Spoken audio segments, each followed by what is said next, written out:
Yesterday, we showed you that intense video of a 25-year-old man shot by cops in Utah after a routine traffic stop turned deadly.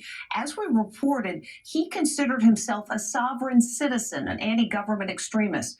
Well, we've got video of a traffic stop with his mother a year ago. As Les Trent reports, she also gave officers a hard time.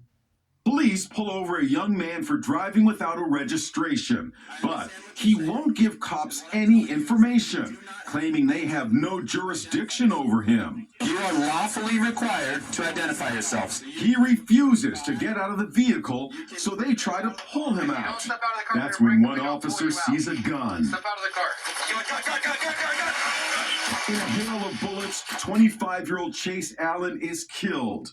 Now we're learning that he's from a family of so-called sovereign citizens. And in an extraordinary turn, his mother was pulled over last year for the same offense.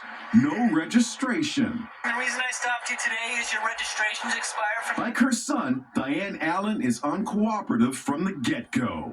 I'm sorry, I can't hear you. Would you be able to roll down the window a little bit? But she does hand over a passport, and look closely. She also gives him a pocket-sized Declaration of Independence and the U.S. Constitution. The officer calls his supervisor for advice.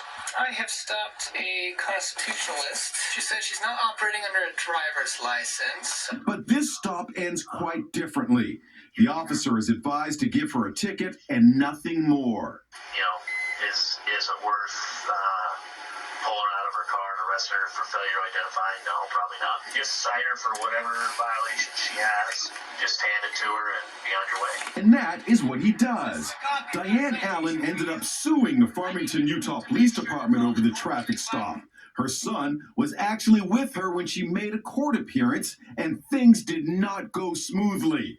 You can hear them freak out in court when an officer tried to restrain Chase. Let him go! Let him go! She's very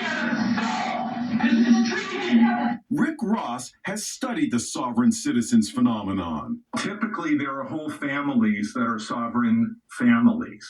And so the parents are sovereign citizens. They raise their children to believe intensely in this. We're talking about deep indoctrination within a family. But in this case, it just may have led to a 25-year-old's death. Chase Allen's family calls what happened to him a brutal murder. The police chief says the officer's actions were reasonable and appropriate.